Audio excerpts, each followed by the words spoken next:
Bonjour à toutes et à tous et bienvenue dans cette nouvelle séance de Good Morning Market.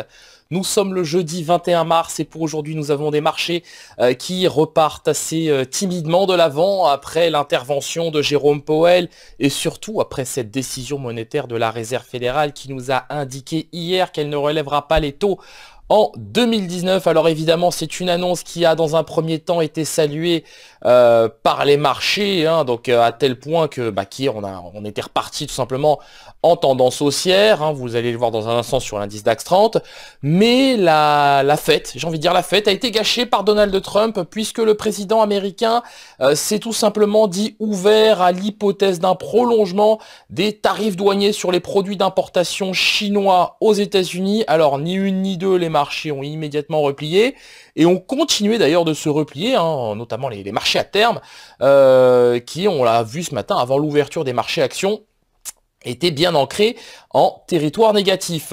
L'autre point qui focalise l'attention des opérateurs aujourd'hui, c'est bien évidemment le Brexit et le Conseil européen qui se réunit le 21, enfin de ce jour à demain, donc au 22 mars. Alors, d'après Jean-Claude Juncker, il ne faut pas s'attendre à de décisions particulières du Conseil européen. On a en parallèle Donald Tusk qui a indiqué qu'il n'y aurait pas de report du Brexit tant que le Parlement britannique ne soutiendra pas l'accord de divorce que Theresa May a conclu avec l'Union européenne.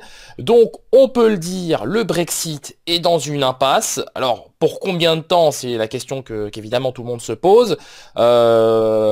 Pensons aussi au fait que ce jour, on prendra connaissance de la décision monétaire de la Banque d'Angleterre. Donc malheureusement, cette annonce risque d'être un peu éclipsée par les événements du jour tout simplement et par les éléments que j'ai évoqués à l'instant. Passons tout de suite au calendrier économique de ce jeudi. Vous allez voir qu'il est quand même assez chargé.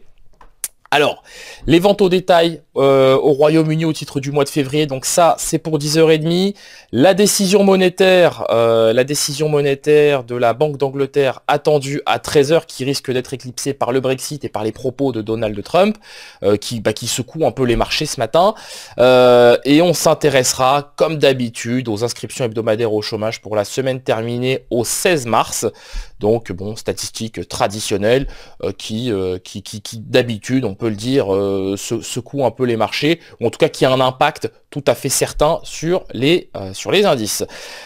L'euro-dollar qui a enfin fait le niveau des 1,1390, ça a même fait mieux hier après l'intervention de Jérôme, après la décision monétaire de la Fed, puisqu'on a vu le niveau des 1,1440, quasiment 1,1450. Alors là forcément on a un repli technique qui s'opère sur l'euro-dollar. Ce qui est intéressant, c'est que là on voit que les prix sont en train de tester le nouveau support des 1,1405. Donc support qui était autrefois une résistance, il y a de ça quelques jours. Donc là on teste cette EMA 7. En cas de ferme franchissement de ce niveau, c'est pourquoi pas un retour sur le niveau des 1,1370 qu'il faudra envisager avant un nouveau retour sur le niveau des 1,14. Donc c'est le scénario que nous avons à l'esprit aujourd'hui sur cette paire euro-dollar. Enfin c'est le scénario que nous privilégions. Le DAX 30 que je vous affiche, donc vous avez ici le DAX 30 représenté en unité de temps journalière, qui n'est pas si facile que ça, le DAX 30. Alors on le voit, on est dans une vraie phase d'indécision sur l'indice, donc on a cette moyenne mobile à 200 jours, à 200 périodes, donc moyenne mobile exponentielle pour le coup, à 200 périodes qui continue de cristalliser l'attention des opérateurs. Donc on a un niveau autour des 11 655, on voit que les prix depuis ce matin, depuis l'ouverture du marché, ont tendance à repartir de l'avant après avoir testé le niveau des 11 555. Donc pourquoi pas aujourd'hui un retour sur le niveau des 11 600 et en cas de franchissement de ce niveau, tout simplement un retour sur cette EMA 50, à 200 périodes sur le niveau des 11 655 points. Le WTI, donc on a pris connaissance hier des stocks hebdomadaires de pétrole, donc le département de l'énergie américain fait état d'une forte contraction des stocks de brut, donc quasiment moins 10 millions de barils pour la semaine terminée au 15 mars, ni une ni deux, le WTI a rallié le niveau des 60,2, quasiment 3 dollars le baril et ça va continuer. On estime que le WTI pourrait très bien rallier à court terme, à court moyen terme plutôt, le niveau des 60,5 à même 61 dollars le baril. Il n'y a vraiment pas de nuage à l'horizon pour le moment sur le contrat WTI, bien que nous assistions au moment où je vous parle à un petit repli technique.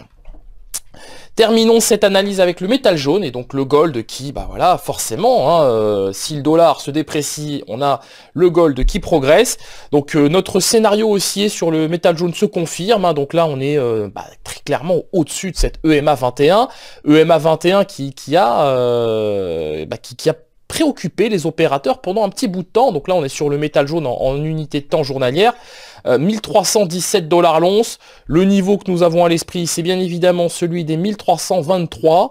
Alors au-dessus de ce niveau, ce sera probablement celui des 1330 qu'il faudra viser, mais bon, 1323, ce sera déjà bien. On pense que c'est parfaitement faisable, d'ici vendredi. Maintenant, on a quand même un seuil d'invalidation de ce scénario qui se situe autour des 1309, 1300 dollars l'once. Merci d'avoir ce Morning Market. Nous allons nous quitter sur cette note. Nous vous souhaitons évidemment une très bonne journée, une très bonne séance de trading. N'hésitez pas à partager, liker ou encore commenter cette vidéo. Au revoir.